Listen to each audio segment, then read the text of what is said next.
तू कुछ बोला हम कुछ बोली, मिश्री की ढेली सी मीठी बघेली। राम नाम जप ले बिना कुछ न कर पई है हो, कितनो कसर कैल इंच ना बढ़ई है हो। राम तुहार तारनहार हो, हम न बाजाएंगे मोहब्बत से, जान जाएगी और क्या होगा। मैं हूँ जिद्दी परिंदा, मैं आजाद हूँ। मैं एक ऐसा छात्र हूँ जो गांव से चल करके शहर में आया हूँ सिर्फ पढ़ने के लिए। लाशों के हैं ढेर लगे पर जिंदाबाद, बुझी राख में फिर से आग लगाएंगे, हम गीतों में विद्रोही बन जाएंगे। लौटने का कर ले इरादा मगर लौट कर जाए किधर, एक सफर। बड़ा दुख है। अरे दुख नहीं है, गीत है। देखो रावण बोल रहा है सीता कहाँ सुरक्षित है, नरभक्षी भी ज्ञान ढूंढते सीता कहाँ सुरक्षित है। चिल्ला चिल्ला कर मजमू में दंगों को भड़काने वाले अपराधों के आका बोले सीता कहाँ सुरक्षित है। वतन की सरहदों पर खून बहता है जवानों का, वतन की सरहदों पर आग की दीवार बन जाओ। वो अब लिखेंगे कि मेरे कमरे को सजाने की तमन्ना है तुम्हें, मेरे कमरे में किताबों के सिवा कुछ भी नहीं।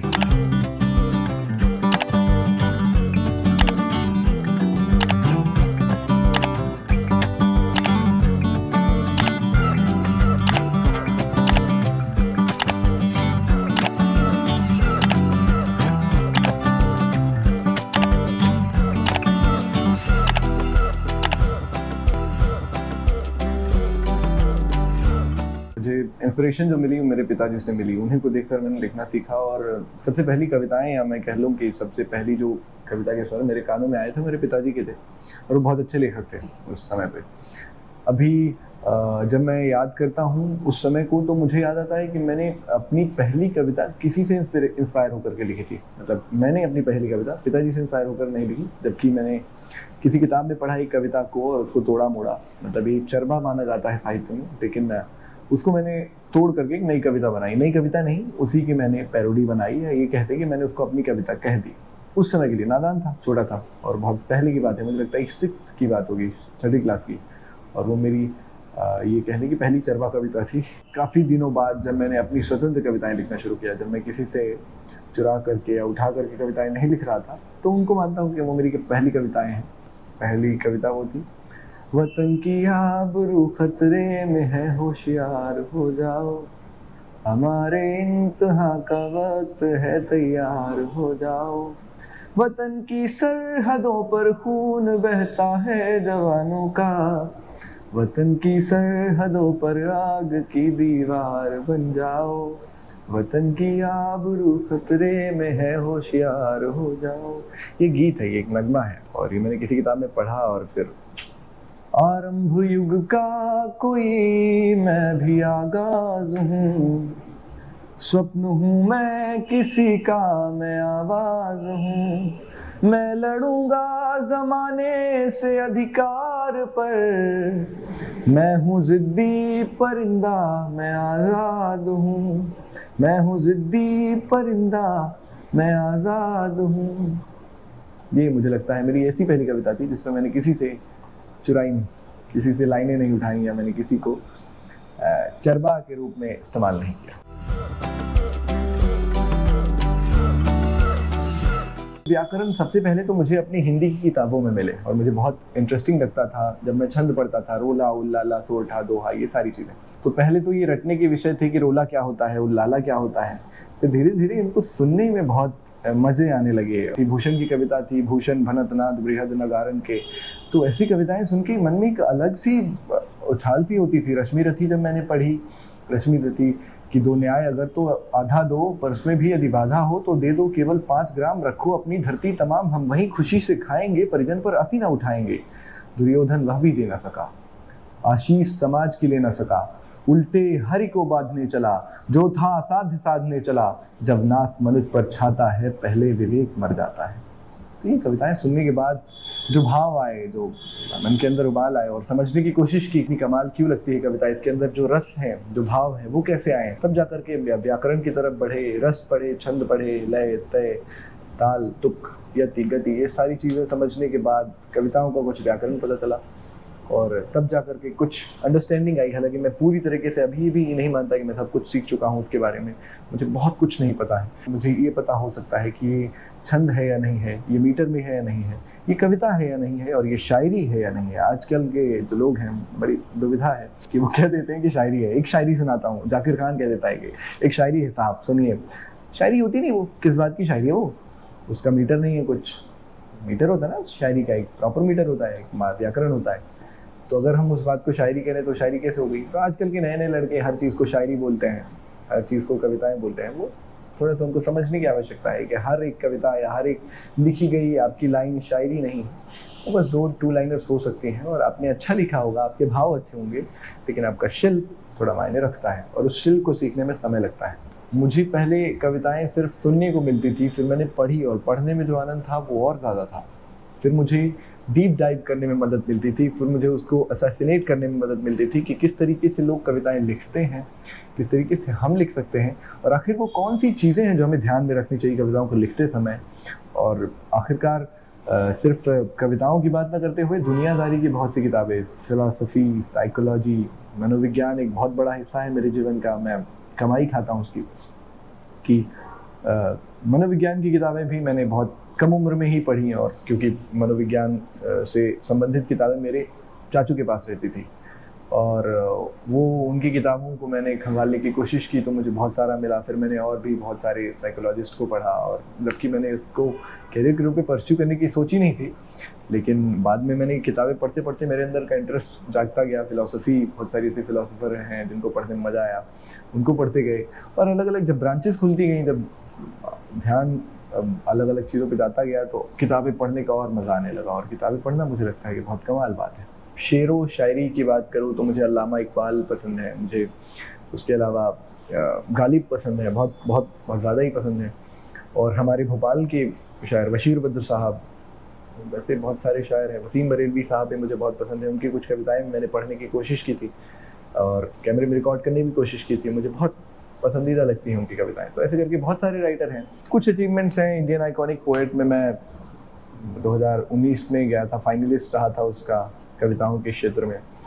विश्वरंग एक बहुत बड़ा और Vishwarang international festival lit fest का आयोजक है, उसके रंगोत्सव में अभी हाल फिलहाल में ही साल भर पहले कवि सम्मेलन हुआ था, उसमें सहभागिता की थी।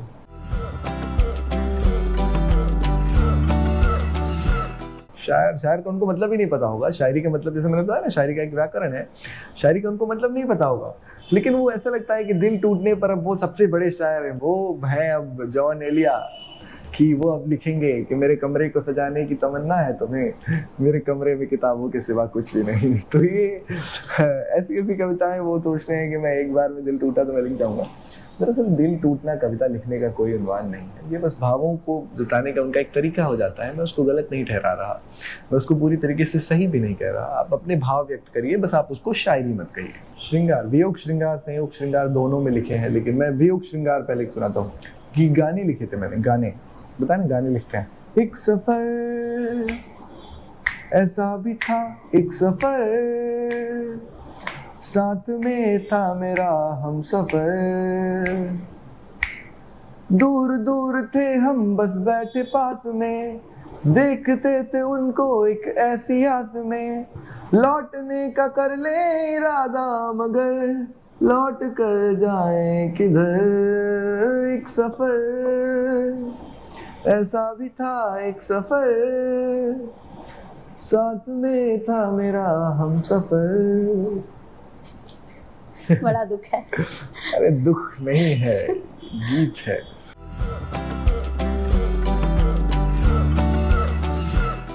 एक घटना हुई थी, मुझे उस जगह का नाम नहीं याद आ रहा, लेकिन कुछ लोगों ने कहा कि सीता सुरक्षित नहीं जहाँ मंदिर बन रहा वहाँ।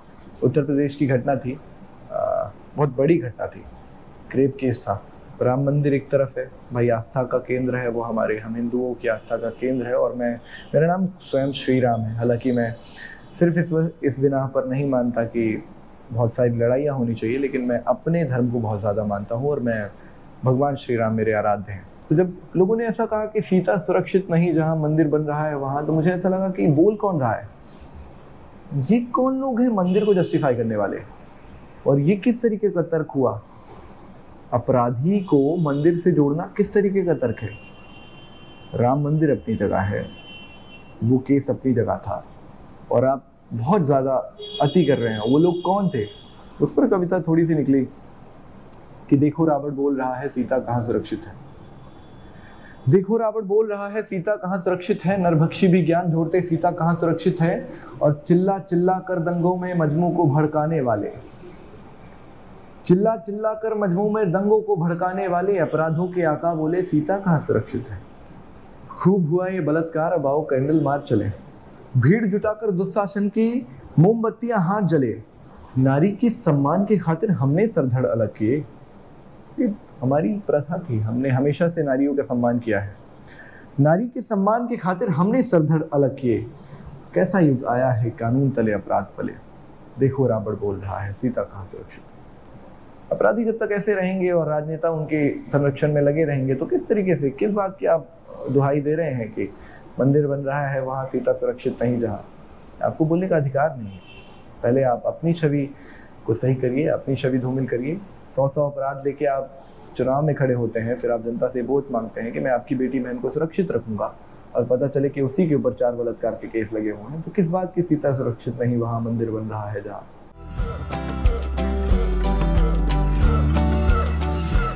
गांव से निकला तो मैं बहुत ही सामान्य बच्चा था, मासूम भी था, दुनिया के लिए अनजान था, और उस बड़े शहर में जाने के लिए तो बिल्कुल तैयार नहीं था, ये कह लो। गांव से, गांव के स्कूल, पास के स्कूल से पढ़ाई जारी रखी, 11th और 12th वहाँ से पढ़ा। उसका एक लाभ भी मिला कि मैंने पढ़ाई पे अच्छे से फोकस कर लिया उस समय पे।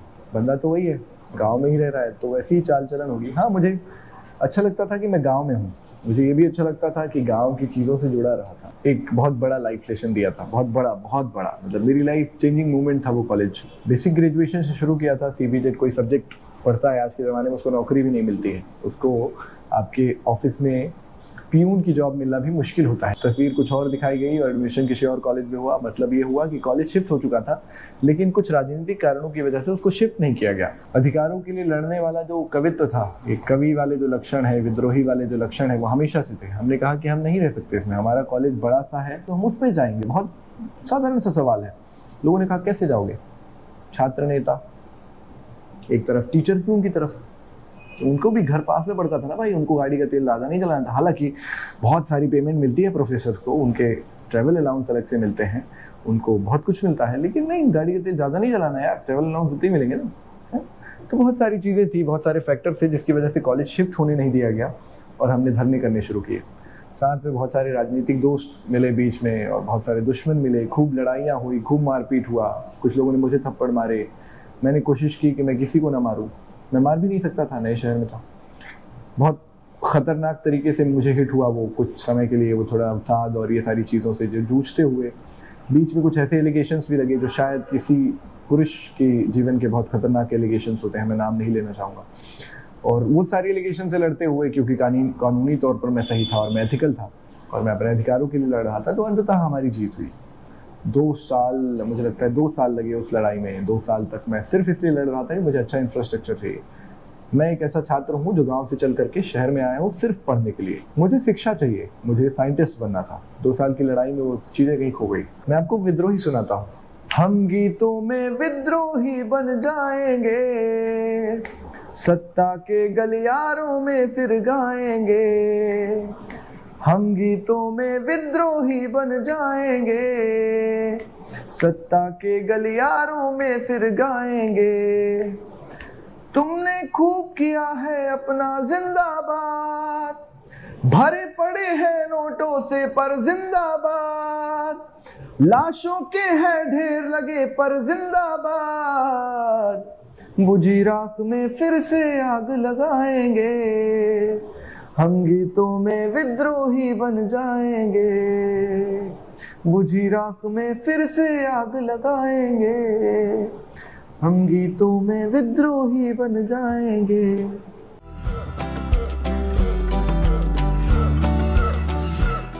मैं पहले कविताएं लिखता था, पोस्ट करता था, यात्राएं करता था, पोस्ट करता था, पर मुझे इन्फ्लुएंसर बनने का ऐसा कुछ शौक नहीं था। बहुत सारा फॉलोअर था मैं, पर मैं अच्छे कंटेंट डालने का शौकीन था। मुझे लगता था कि फ़ोटोज़ अच्छी होनी चाहिए, उसमें फ्रेमिंग अच्छी होनी चाहिए, उसका कंपोजिशन अच्छा होना चाहिए, थोड़ी बहुत एडिटिंग करके ग्रेडिंग होनी चाहिए। जब आप वीडियोस पोस्ट करें तो उसके पीछे की बैकग्राउंड स्टोरी होनी चाहिए, और जब आप कुछ कर रहे हैं तो आप उसको आराम से अच्छे ढंग से शेयर करें। सोशल मीडिया का दौर, रील्स का दौर, इंस्टाग्राम बूम पे था जब, और रील्स जैसे ही आई, टिकटॉक बैन हुआ, तो कुछ लोगों ने इस्तेमाल करना शुरू किया, कुछ लोगों ने नहीं किया। मैंने खुद भी इस्तेमाल करना शुरू किया क्योंकि मैं इंस्टाग्राम में बहुत पहले से था।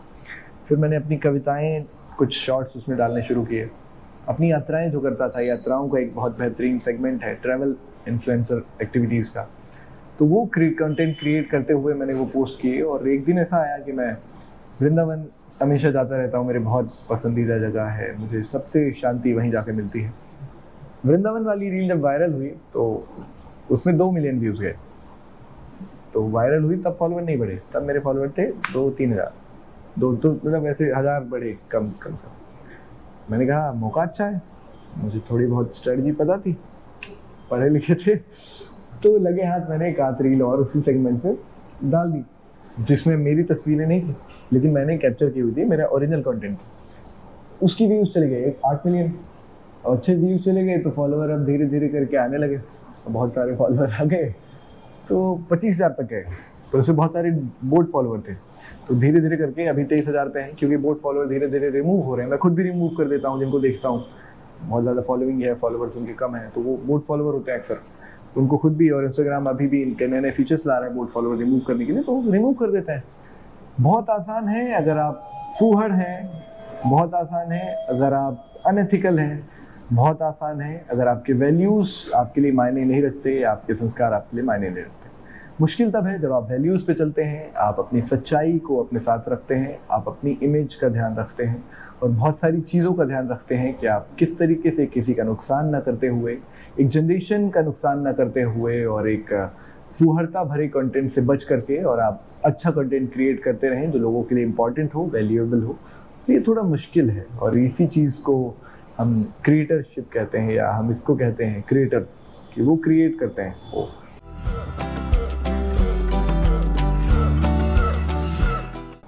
बघेली मेरी मातृभाषा है, मैं बचपन से लेकर के बघेली का खाता रहा हूँ, तो बघेली में तो लिखना लाजमी है। बहुत सारी चीज़ें लिखी हैं। मैं एक मस्त वो सुनाता हूँ आपको, भजन की तरह एक गीत है बघेली में। राम नाम जप ले बिना कुछ न कर पई है हो, कितनो कसर कैला इंच ना बढ़ई है हो, राम तुहार तारनहार हो, सुन ले दादू राम तुहार पालनहार हो। मुझे मेरी मातृभाषा से, मुझे मेरी बोली से बहुत प्रेम है, और मैं जिस भी मंच पे जाता हूँ, चाहे मैं अपने प्रोफेशनल काम में हूँ, चाहे मैं पर्सनल मंचों पे हूँ या मैं कवित्व मंचों पे हूँ, मैं हमेशा बघेली की चीज़ों को इस्तेमाल करने में परहेज़ नहीं करता। मैं कविताएं भी सुनाता हूँ, मैं अक्सर रेफरेंसेस देता हूँ, मैं अपनी कहावतें सुनाता हूँ लोगों को। बघेल खंडी बहुत पसंद है। कहते हैं ना कि तू कुछ बोला हम कुछ बोली, मिश्री की ढेली सी मीठी बघेली, तो वो सच में ऐसी है। मुझे बघेली बहुत मीठी लगती है और बहुत पसंद है। आबा दादू बैठा कहाँ जात है, तो ये सब बहुत इस्तेमाल करता हूँ। प्रोफेशनल लाइफ में मैं अगर एक ट्रेनर हूँ, मैं लोगों को सिखाता हूँ, पढ़ाता हूँ, लाइफ स्किल्स का ट्रेनर हूँ, कम्युनिकेशन पढ़ाता हूँ, और पर्सनालिटी डेवलपमेंट की चीज़ों को लेकर सेमिनार्स होते हैं। तो प्रोफेशनल जीवन में मैं वो हूँ। पैशनेटली मैं कवि हूँ, सॉन्ग राइटर हूँ, गेम्स खेलता हूँ, फुटबॉल खेलता हूँ, बैडमिंटन खेलता हूँ, बॉक्सर था मैं। ये कहानी बहुत कम लोगों को पता है, लेकिन मैं 3 साल ऑल इंडिया बॉक्सिंग एसोसिएशन में बॉक्सर था, और बहुत सारे मैचेस भी खेले। उसके अतिरिक्त बहुत कुछ चीज़ें पसंद हैं, सब कुछ एक्सप्लोर करने में मुझे अच्छा लगता है। जिस जगह पे काम करता हूँ वहाँ से फ्रीलांसिंग के रूप में मैं दुनिया भर के या देश भर के अलग अलग जगहों पर जाता हूँ और ट्रैवल करता हूँ, वहाँ के लोगों को समझता हूँ, संस्कृति समझता हूँ, उसको अपने अंदर बैठाता हूँ, बहुत कुछ करता हूँ। तो मुझे लगता है कि मैं बस जिज्ञासु हूँ। वो गाना है, हम न बाज आएंगे मोहब्बत से, जान जाएगी और क्या होगा, जान जाएगी और क्या होगा।